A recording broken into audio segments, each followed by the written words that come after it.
형제난에 휩싸인 바로 개그맨 박수홍 씨입니다. 정말 박수홍 씨만큼 올 한 해 연예계에서 가족 뭐 이런 문제 때문에 네네. 힘들었던 스타도 없었을 것 같은데 참 이게 보통 일이 아니었을 거예요.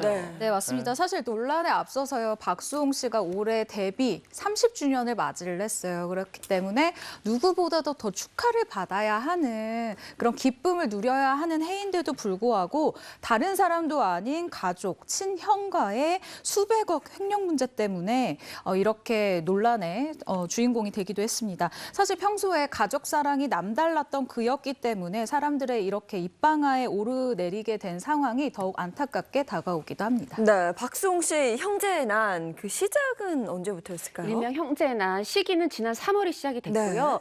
그곳은 출처는 바로 이 박수홍 씨가 반려묘 다홍이 키우고 있잖아요. 다홍이 채널이 있는데 여기 한 누리꾼이 댓글을 단 것에서 시작이 됐어요. 이 댓글의 내용을 보면 이 박수홍 씨가 30년 전에 무직이던 친형에게 매니저 일을 맡겼다. 그러면서 출연료는 모두 형과 형수가 관리했다.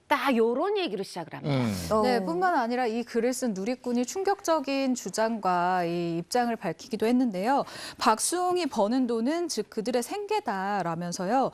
돈줄이 끊기는 것에 대해서 극도로 불안감을 느껴서 박수홍의 결혼을 평생 반대했다라고 주장을 했습니다. 그러면서 박수홍에게 계약금 한 번 준 적이 없고 또 출연료도 제대로 준 적이 없다라고 충격적인 폭로를 이어갔는데요. 이어서 통장과 이 자산은 모두 형과 형수 이름으로 되어 있다라고 이어가기도 했습니다. 그러면서 출연료 미지급이 무려 100억이 넘었다라고 이야기를 해서 많은 사람들이 정말 깜짝 놀라기도 했었죠. 네, 근데 이제 그저 소문으로만 떠돌던 이 이야기에 대해서 박수홍 씨가 직접 언급을 시작하면서 이 논란이 일파만파 커지기 시작을 했어요. 맞습니다. 처음에 100억이 넘는다 했는데 박수홍 씨가 이제 진짜 이 통장 뭐 이런 걸 다 해본 거예요. 그리고 본인이 7, 형이 3으로 나누기로 한 그동안의 출연료를 나눠보니까 86억 원. 그래서 입을 드디어 열고 맞습니다. 제가 확인해 보니 이 형이 새로 설립한 법인을 확인하는 과정에서 이 횡령 사실을 인지했고 그래서 특정 경제가중처벌법 위반 혐의로 검찰에 고소를 했습니다. 이렇게 알렸어요. 그리고 이제 6월에 그 86억 원으로 고소를 했는데 오히려 검찰이 조사를 하다가 개인 통장에서 30억 원을 인출한 게 더 있다 하면서 이게 금액이 116억 원으로 늘어서 이게 7월에 정식 이 검찰 수사가 시작이 됐습니다. 그 박수홍 씨가 가족에게 금전적인 피해를 입었다 이렇게 인정한 가운데 그 한 방송에 나와서 가족 재테크 얘기한 게 또 화제가 됐죠? 네, 그렇습니다. 논란이 되다 보니 과거 방송에서 이야기를 했었던 것까지 언급이 되고 있는 건데요. 지난 2014년 8월에 박수홍 씨가 한 프로그램에서 이야기를 했던 것이 다시금 화제를 모으고 있었던 것입니다. 30대 초반까지 아버지의 이 사업 빚을 갚느라 빚에 대한 트라우마가 있다라고 이야기를 했고요. 또 박수홍 씨 이야기에 따르면 형은 집이든 뭐든 이 큰 돈이 드는 것을 사고 가족에게 빚이 있다고 강조를 했다고 해요. 그러면 나머지 식구들이 빚 안 되지 이러면서 식구들이 막 허리띠를 졸라매고 아껴서 생활을 해서 다 갚았다는 거죠. 그런데 안도를 하면 또 형이 이런 또 재테크를 했다라면서 큰 이제 무엇을 사면 또 그것을 갖기 위해서 노력을 해오는 그런 과정이었다고 이야기를 했습니다. 이에 패널들이 당시에 얘기를 했었던 게 그러면 박수홍 씨 재산 좀 많이 모았겠다. 이렇게 허리띠를 졸라서 살았으면이라고 했더니 맞다. 재산을 많이 모은 건 맞다. 근데 내가 그 재산을 본 적은 없다라고 이야기를 한 적이 있습니다. 가장 그 편안한 사이여야 되는 가족, 그렇죠. 형제. 근데 이런 문제가 터졌는데 결국 안을 들여다보면 다 돈 문제란 말이에요. 네, 어떻게 보면 돈 때문에 네. 가족 간의 신뢰나 믿음이 다 깨진 그런 사례로 볼 수도 있을 텐데 그러면 그 박수홍 씨 형의 입장도 궁금해요. 동생이 돈을 횡령했다 이렇게 주장한 박수홍 씨에 대해서 뭐라고 얘기하던가요? 네, 어떻게 보면 형이 먼저 이 언론 인터뷰를 시작하고 본인의 어떤 의사를 적극적으로 알렸어요.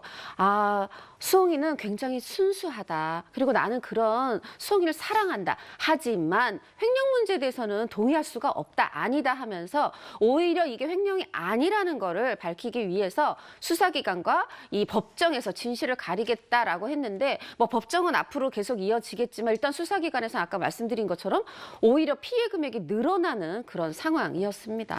근데 이제 소송 과정에서 네. 박수홍 씨의 형 측에서 이렇게 박수홍 씨가 소송으로 막 이렇게 가고 이렇게 막 법정 투쟁을 하고 이러는 과정에 네. 여자 문제가 있다 이렇게 얘기를 해서 이게 또 일파만파됐죠.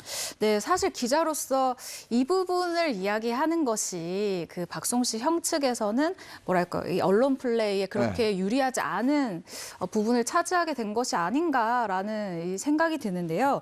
여기서 얘기한 여자 문제라는 것이 박수홍 씨의 현재 아내에 대한 이야기입니다. 박수홍 씨 형의 주장에 따르면요, 박수홍 씨는 그간 가족들과 전혀 문제가 없이 살았는데 23세 어린 여자친구가 생기면서부터 가족들과 이제 등을 져서 좀 돌아섰다라고 주장을 하고 있는 거예요. 특히 박수홍 씨가 지난해 설 명절을 맞아서 가족들에게 그 당시 여자친구죠. 이 여자친구를 소개를 하려고 했는데 뭐 여러 가지 이유로 좀 무산이 됐다고 합니다. 박수홍 씨가 이후에 또 소유한 아파트가 원래는 어머니와 박수홍 씨 공동 명의로 되어 있었는데 어느 날 보니 이 집이 여자친구 이름으로 이제 소유권이 넘어가 있었다라고 얘기를 하는 거예요. 그러면 이런 식으로 얘기를 하는 그 사생활적인 얘기가 조금 나오기도 했습니다. 근데 박수홍 씨는 이제 이 사생활 문제에 대해서 나는 이거에 대해서 일일이 언급하고 대응하지 않겠다. 이건 횡령 문제와 상관이 없는 문제다. 저는 이게 이제 장차 아내가 될 여자친구를 보호하기 위해서 그랬던 게 아닌가 생각을 해봅니다. 네. 근데 앞서 그 여자친구이자 현재 지금의 아내라고 표현하셨거든요. 박수홍 씨 결혼을 했나요? 네, 그렇습니다. 박수홍 씨가요, 지난 7월에 이렇게 정말 방송 인생 30년 동안의 최대 악재를 맞은 속에서도 이 결혼의 결실을, 이 사랑의 결실을 맺게 됐습니다. 자신의 곁을 이렇게 시끄러운 상황 속에서도 묵묵히 지켜준 23세 연하 여자친구와 혼인신고를 하고 부부가 됐다라는 사실을 SNS를 통해서 직접 알리게 된 건데요. SNS를 통해서 이렇게 얘기를 했어요. 저는 그동안 너무 많이 참고 주체적으로 살지 못했다. 나 하나만 버티면 모든 상황이 나아질 거라고 생각했기 때문이다. 하지만 세상은 그렇게 흘러가지 않는다는 것을 뒤늦게나마 깨달았다라면서요. 그래서 이제는 가장으로서 남편으로서 평범한 가족을 꾸리려 한다라고 이 친연 사태를 겪은 이 마음을 간접적으로 밝히기도 했습니다. 어쨌든 지난 10월 29일에 이제 박수홍 씨하고 친형 부부 간의 법정 다툼이 시작이 된 건데 지금 진행 중에 있는 거죠? 어떻게 되어 있습니까? 일단 이제 정식 재판의 시작이 아니라 변론 기일이 시작이 된 거예요. 네. 그 10월이 이제 1차 변론 기일이었는데 여기서 이제 박수홍 씨 측은 얘기합니다. 이 검찰 수사에서 피해액이 특정이 됐다. 이게 116억 원을 얘기하는 거죠. 이후 재판에서 이 부분을 기준으로 해서 진행이 됐으면 좋겠다. 이런 의견을 피력을 했고. 그런데 형 측은 아무런 이의를 제기하지는 않았어요. 그런데 이제 이번에 2차 변론 기일까지 가고 그다음 정식 재판이 열린다고 하는데 아직까지 2차 변론 기일도 정해지지는 않은 상황입니다. 네.